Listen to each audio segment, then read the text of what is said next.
अजीज़ दोस्तों, अस्सलाम वालेकुम, नमस्ते, सत श्री अकाल, जय जिनेंद्रा, गुड आफ्टरनून।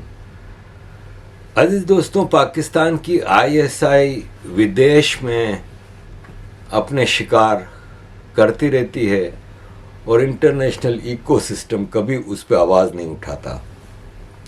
एक टेररिस्ट नजर के कनाडा में कत्ल होने पे, जो कि एक गैंगस्टर था और गैंगस्टरों के आपस में झगड़े होते हैं, कनाडा के जस्टिन ट्रूडो ने एक हंगामा मचा दिया, एक इंटरनेशनल स्कैंडल बन गया।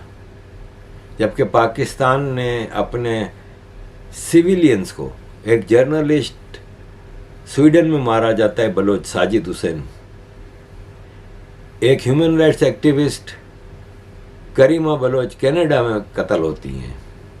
और अब पाकिस्तान ने, वैसे भी कई हुए हैं, जैसे डॉक्टर इमरान फारूक MQM के कन्वीनियर थे, पॉलिटिशियन थे, टेररिस्ट नहीं थे, लंदन में मारे गए थे 2010 में। ऐसे इनकी पूरी पुरानी हिस्ट्री है। अभी साउथ अफ्रीका के MQM के सेंट्रल ऑर्गेनाइज़र यूसुफ भाई को उनकी दुकान के अंदर जाके कुछ लोगों ने गोलियां मार दी। ये ISI का कंटिन्यूस हम लोगों के ऊपर अटैक होता है और हम लोग एक एज पे रहते हैं, एक एज पे जी रहे होते हैं कि किसी वक्त भी हम में से किसी की भी बारी आ सकती है। अजीज़ दोस्तों, एक ख़बर के बाद में पाकिस्तान के ऊपर कुछ चीज़ें आपके साथ शेयर करूंगा कि गिलगित बल्तिस्तान में जनवरी 2022 से 85 लोगों ने सुसाइड कर ली है। ये गिलगित बल्तिस्तान की हिस्ट्री की सबसे बड़ी फिगर है सुसाइड की। आप सोचें कि जन्नत जैसा गिलगित बल्तिस्तान, वहाँ पे लोगों को खुदकुशी करने की क्या ज़रूरत पड़ी, आत्महत्या, सुसाइड करने की क्या ज़रूरत पेश आई। सोचें वहाँ पे हालात क्या हैं। मैं ख़ास तौर पे भारत के मुसलमानों और भारत के कश्मीर लद्दाख के लोगों से कहूँगा कि ये आप ही का हिस्सा है। देखें, आप अपनी लाइफ से कंपेयर करें, इनके पास ना आटा है, ना बिजली है, ना पानी है, ना गैस है, कुछ भी नहीं है, ना जॉब्स है, ना बिजनेस है, ना फ्रीडम है, ना फ्रीडम ऑफ स्पीच है, कुछ भी नहीं है। टोटल गुलामों से बदतर जिंदगी गुजार रहे हैं। तो फख्र करें, शुक्र करें कि आप भारत का हिस्सा हैं। अजीज दोस्तों, जैसा कि मैंने आपको बताया था कि IMF के कहने पे गैस का भाव 200% बढ़ाने की हमें खबर मिली थी।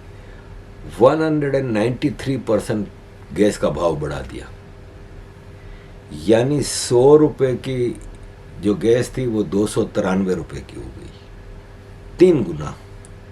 अब आप सोचें, इंडस्ट्री सारी गैस पे चलती है, घर में गैस चलता है। ट्रिपल का मतलब होता है कि हर चीज़ ट्रिपल, इंडस्ट्री अगर ट्रिपल तो फिर हर चीज़ ट्रिपल। इस हद तक, और ये बेगैरत पाकिस्तानी आवाज़ नहीं उठाते। और ये केयरटेकर सेटअप है, इनको तो पता है कि इनका ना इलेक्शन में कोई हिस्सा होगा ना कुछ होगा, तो इनको परवाह ही नहीं है।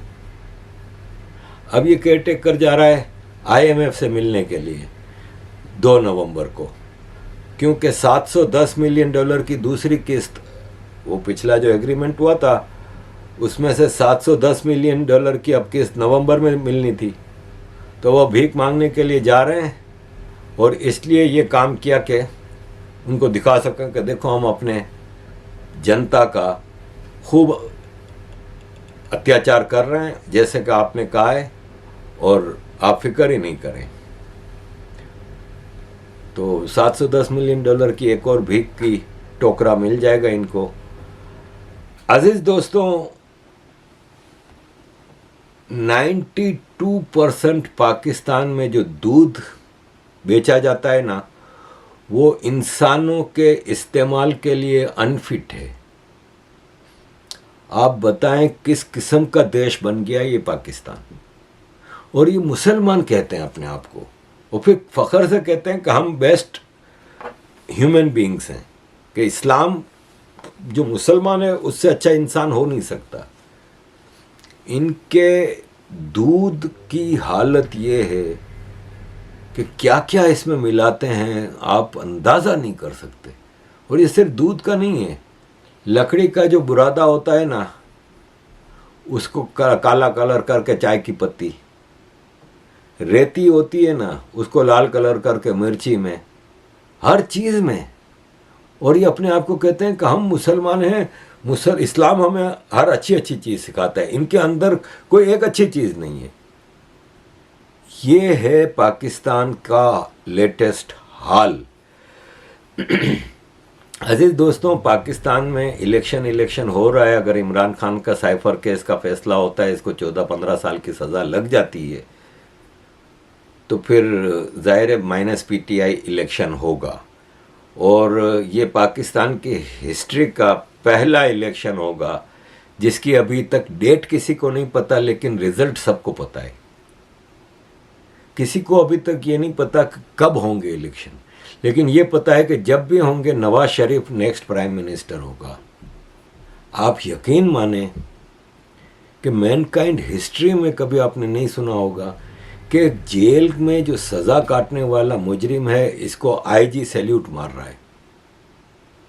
उसके पास अदालत चल के खुद पेपर साइन कराने के आती है कि हम आपका सारी चीज़ें माफ़ करने के लिए तैयार हैं, बराए मेहरबानी आप साइन कर दें। ऐसा आपने हिस्ट्री में नहीं देखा होगा कि ये जेल में जो हाजिर सज़ा याफ्ता है, अभी भी इसकी सज़ा है, जो कि पंजाब के केयरटेकर चीफ मिनिस्टर ने सज़ा इसकी ख़त्म कर दी। कभी आपने सुना है कि किसी को अदालत से सज़ा हुई हो, वो कुछ महीने जेल में रह भी चुका हो और फिर वो इलाज के बहाने 2 हफ्ते के लिए, अव्वल तो इलाज के लिए भी कैदी को कैसे छुट्टी मिल सकती है? और फिर पाकिस्तान में हॉस्पिटल नहीं है क्या? एटम बम है और हॉस्पिटल नहीं है क्या? और फिर 4 साल बाद आता है तो बजाय इसके कि इसको जेल में डालो, और अदालत की दी हुई सज़ा केयरटेकर चीफ मिनिस्टर ख़त्म कर रहा है। यार, बनाना रिपब्लिक और क्या होती है? और इसका प्रोटोकॉल देखें कि एक केस में, अकाउंटेबिलिटी के केस में, ये अदालत जा रहा था तो पूरा पुलिस स्क्वाड इसकी सिक्योरिटी पे था। कभी आपने सुना है कि एक जेल के सजा याफ्ता मुजरिम को प्रोटोकॉल और फूल की पत्तियां बरसाई जा रही हैं और पूरा सरकारी प्रोटोकॉल मिला हुआ है? पाकिस्तान के वकील चीख रहे हैं कि जेल के मुजरिमों को जमानत कैसे मिल सकती है? भाई, जिसको अदालत ने सजा दे दी वो जेल में है, उसको पैरोल का तो हमने फिर भी सुना है कि 15 दिन का पैरोल मिला, महीने का पैरोल मिला, जमानत कैसे मिल सकती है? वो भी इसको मिल रही है। और अजीज दोस्तों, ये बाल मजदूरी भी हो रही है। ये पानी की बोतलों पे इसके स्टिकर चिपकाने के लिए बच्चों से मजदूरी कराई जा रही है। ये पाकिस्तान का हाल है कि पाकिस्तान में आप कुछ भी, मतलब this is the best example of banana republic anywhere in the world. अजीज दोस्तों, जितने PTI के लोग हैं वो गिरफ्तार हो रहे हैं, काफ़ी अंदर हैं, काफ़ी भाग गए हैं। अंदर से जो निकलता है ना, या जो भागा हुआ है वो सरफेस पे आता है ना, तो वो इमरान खान को गालियां देता है, पार्टी छोड़ता है, तब उसको इजाज़त मिलती है। एक सनम जावेद लड़की है, उसके ऊपर केस है कि इसने शहबाज शरीफ के घर पे आग लगाने की कोशिश की थी और वो 5 महीने हो गए मेरा ख्याल है जेल में।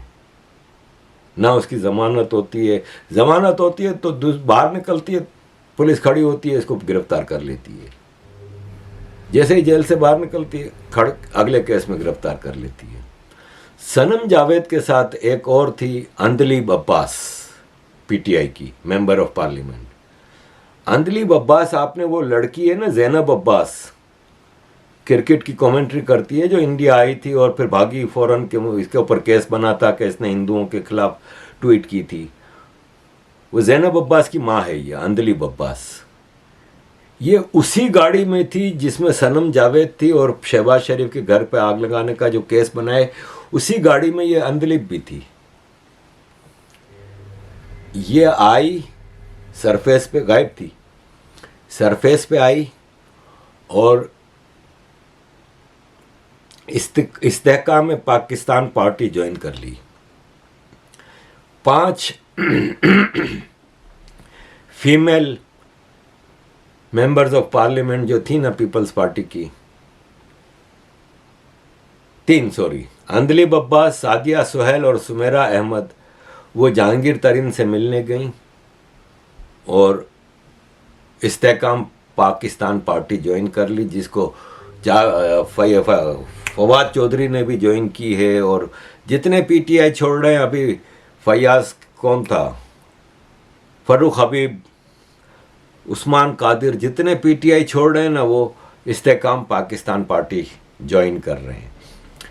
अगले इलेक्शन में नवाज शरीफ प्राइम मिनिस्टर तो बनेगा, लेकिन उसको भी ज़ाहिर मेजॉरिटी तो किसी को आर्मी नहीं दे रही इस बार, ताकि लंगड़ी लूली पार्लियामेंट चलती रहे।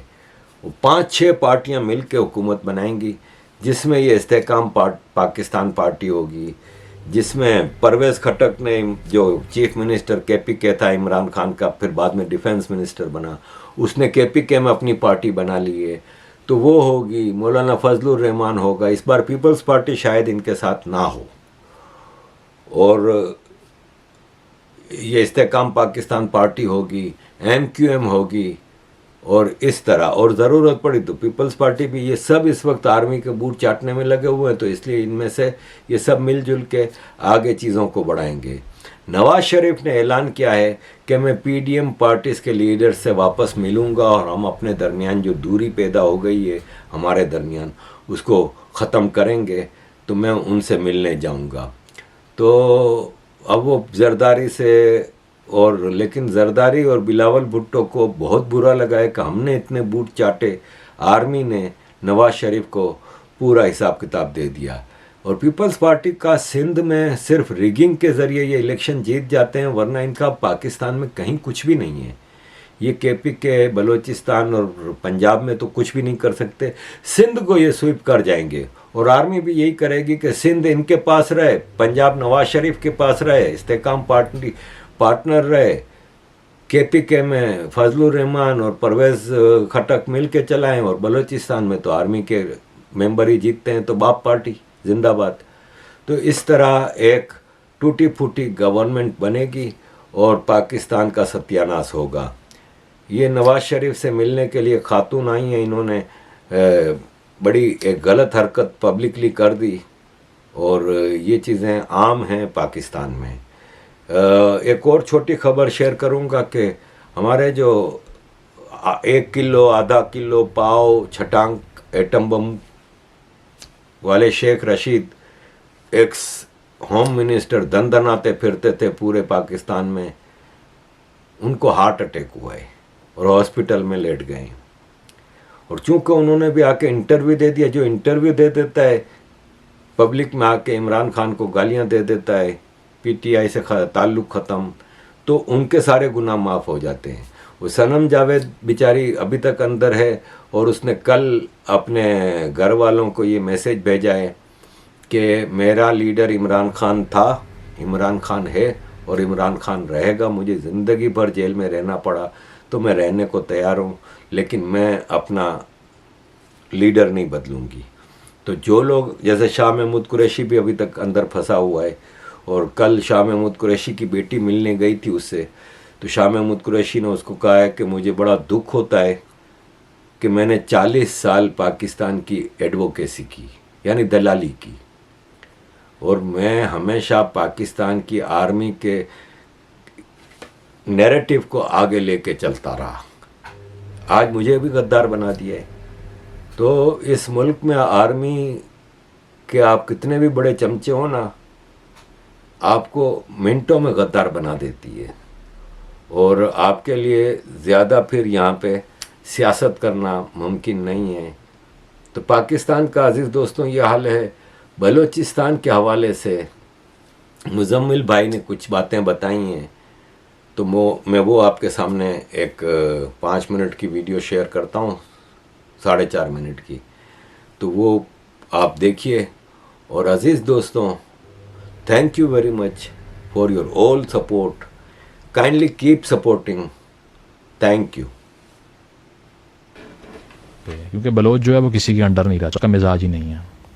उसका मिजाज सिर्फ ये है कि मुझे बलोच लीड करेगा, और वो उसकी कोई एक्सप्लेनेशन नहीं है, क्योंकि वो हमारी तरह नहीं है लाहौर में कि बाहर से कोई भी आए और हमें इन्वेजन करके कहे कि मैं अब इधर ही हूँ, आप कहें ठीक है आप भी खाएं मैं भी खाता हूँ। तो बलोच का ये है कि वो नहीं एक्सेप्ट करता फॉरेन रूल को, और आप उसको समझते नहीं हैं। तो 60s में भी यही देखा हमने होता हुआ कि अयूब साहब ने कहा आप पहाड़ों से उतरें, आपसे बात करते हैं, उनके बड़े उतरे नीचे, आपने फांसियाँ लगा दी है। मिसकमिटमेंट की, कुरान पे हाथ रखा था, झूठ बोला आपने। 70s में ऑपरेशन कर दिया, और कुछ सेटल होने ही लगा था कि बुगटी साहब को असैसिनेट कर दिया मुशर्रफ ने अपने ताकत के नशे के अंदर, कि इसको मैं बताऊंगा कि इसकी औकात क्या है और ये क्या है। तो उसके बाद रिजल्ट आपके सामने है, क्योंकि वो ट्राइबल सोसाइटी है, उसमें जो चीफ टैन होता है वो बाइंड करता है सोसाइटी को। अगर चीफ ही मार दिया तो केओस है ना। वहाँ पे बल्दियाती इंतखाब होता है, जहाँ पर होता है वहाँ भी सिर्फ और सिर्फ वो मीडिया की कंजम्पशन के लिए, असल में नहीं होता। मेजॉरिटी ऑफ बलोचिस्तान की जो टेरिटरी है वो लेवीज के अंडर है अब भी, सिविलियन गवर्नमेंट है ही नहीं। मैं किससे फैसला करवाऊँ अपना? तो वो ने बड़े वसाइल, अरबों डॉलर की जो है ना वहाँ पर रिजर्व्स पड़े हुए हैं, गैस के, सोने के, रेकोडिक देख लीजिए आप, और कोयले के रिजर्व्स पड़े हुए हैं। गवादर का डीपेस्ट सी पोर्ट है जिसको आपने चीन को दिया, उनसे भी नहीं चल रहा। तो ये सारे रिसोर्सेज पे अगर मोनोपोली मेंटेन करनी है तो फिर वो इसी तरह होगी कि वहाँ की आवाज़ को बंद करो, तभी सुई गैस मेरे घर में लाहौर में आती है, सुई में नहीं आती। तभी हुआ है ना ये। अगर उनकी सुनते तो वो कहते हमारा शेर किधर है। तो ये अब हर बात का जवाब ये होता है सरदारों ने बलूचिस्तान तबाह कर दिया। सरदार को तगड़ा किसने किया? ये बात नहीं करने देंगे। हर बात का जवाब ये है सरदारों ने तबाह कर दिया। जहाँ जिस बलूचिस्तान की कोस्टल बेल्ट पे, आई गेस मकरान में और जगहों पे जहाँ सरदारी निज़ाम है भी नहीं, वहाँ भी कोई सड़क नहीं है। या तो वहाँ कुछ करके दिखाया हो ना, फिर सरदारी निज़ाम पे ब्लेम करो, लेकिन उसको पावर भी खुद देते हैं। फिर कहते हैं देखो ये जाहिल रखते हैं आवाम को, स्कूल नहीं बनने देते। आपने कुछ करके दिखाया जहाँ सरदारी निज़ाम नहीं है, कि एक मॉडल क्रिएट करें कि लोग कहें ये चाहिए हमें। इनफैक्ट सरदार फिर भी ज़िंदगी बचा लेता है बलोच की, आपने तो वो भी नहीं बचाने की, रिस्पेक्ट नहीं। अभी तहरीक चल रही है वहाँ पर मछेरों की, गवादर के अंदर बहुत बड़ी मूवमेंट है। मैं समझता हूँ कि सारे पाकिस्तान की औरत मार्च को मिला लें तो इतनी ख़वातीन नहीं होंगी जितनी परसों वहाँ पे निकली हैं। किसी को पता भी नहीं है कि ये है औरत मार्च। वो सारी क्यों निकल रही हैं कि हिदायतुर रहमान को जेल में डाल दिया, जो उनका लीडर है, जो ये बात करता है कि ट्रॉलर से मछली ना पकड़ो या फिर पानी दे दो हमें। चीनियों को बिठा दिया यहाँ पे, वो एंजॉय कर रहे हैं, हमें भी कुछ दे दो। तो ये वो चीज़ें हैं जो तल्ख हकीकतें हैं और वो होने। तो ये तो मजाक करते हैं और बाद में कहते हैं कि ये लोग करना ही ये चाहते हैं। यार किसका दिल करता है अपने बच्चे को मरवाए? ठीक है, अख्तर मेंगल ने कहा था कि बलोच माएँ मेरे पास आके कहती हैं हमारे बच्चों को ना पढ़ाओ, क्योंकि वो अपने राइट्स मांगेगा, समझ जाएगा। तो तालीम जो है वो ये बातें आपको सिखा देती है, और ये जो बात करता है मेरा ख्याल है अनजान है रियलिटी से। बताइए कि Balochistan is the only place in Pakistan जहाँ एक दिन में 70 लाख की किताब खरीदी गई है। 7 मिलियन रुपीज़। इतना ज़्यादा इंटरेस्ट है बलोच को पढ़ने में। और मैंने जिस यूनिवर्सिटी में मैं गया हूँ, मैंने बलोच के हाथ में किताब देखी और सबसे बेहतरीन सवाल वो कर रहा है इस वक्त। ये है पोटेंशियल। मेरा भी यही फीडबैक। जबकि बलोच पश्तून से आप बात करें जो यूनिवर्सिटी गोइंग है, वो आपको 70 साल की टाइमलाइन बताएगा कि भाई ये हुआ था, इसीलिए ये हो रहा है और इसके लिए ये हो रहा है। क्योंकि अब देखें ना, जिसने मार खाई और सफ़र किया वो जवाब वही तलाश करता है। जो हैप्पीनेस में बबल में रहा है, जिस तरह आपने कहा, उसे कोई प्रॉब्लम नहीं है कि मसाइल का हल तलाश करना है ये वो। तो वो बहुत से लोग इसीलिए पंजाब में अब समझते हैं कि हमें तो समझ ही अब आई है कि क्या हो रहा है। इमरान खान ने बताया 2018 के बाद। तो भाई उठो और जाके ट्रैवल करो 500 किलोमीटर और देखो कि समझ किसको अब आई है। तुम्हें अब आई होगी और अभी भी गलत आई है लेकिन जो जिन लोगों को का हिस्टोरिकल नैरेटिव पूरा ऑपरेशन पे बेस्ड है, उनसे बात करो तो फिर और समझ आएगी कि तुम अभी सो के उठे हो और वो लोग जो हैं वो दाइयों से जाग रहे हैं। बलूचिस्तान की आप तारीख पढ़ लीजिए। अपने ये है कि एक तो पहले दिन से जो रूट्स आपने डाली वो सही नहीं है, क्योंकि आपने उनको कभी ये फील ही नहीं करवाया कि you are a part of Pakistan. एक तो राइट्स नहीं दिए, डिप्राइव किया उनको। दूसरा फिर ऑपरेशन है भुट्टो साहब के दौर में जो हुआ, जिसमें हज़ारों लोग मरे। और उसमें बल्कि उससे पहले अयूब साहब के दौर में जब पहाड़ों पे स्ट्रगल हो रही थी कि हमें अपने राइट्स दो और ये वो सेल्फ रूल होना चाहिए यहाँ पे, क्योंकि बलोच जो है वो किसी के अंडर नहीं रहता, उसका मिजाज ही नहीं है। उसका मिजाज सिर्फ ये है कि मुझे बलोच लीड करेगा।